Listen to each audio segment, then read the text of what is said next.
When it comes to doing the ruffle, you can, of course, sew together the straight edges to make a very simple flat seam that is pretty easy to do, but you can also, so this is fabric that's cut on the bias, you can use the edges that are on the bias to make a bias seam. So I'll show you how to do that really quick because it's a little bit different.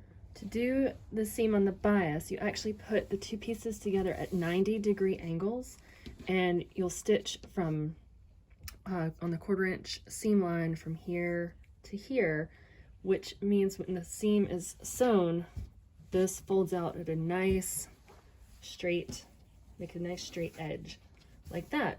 So a nice straight ruffle that will be easy to put on the dress.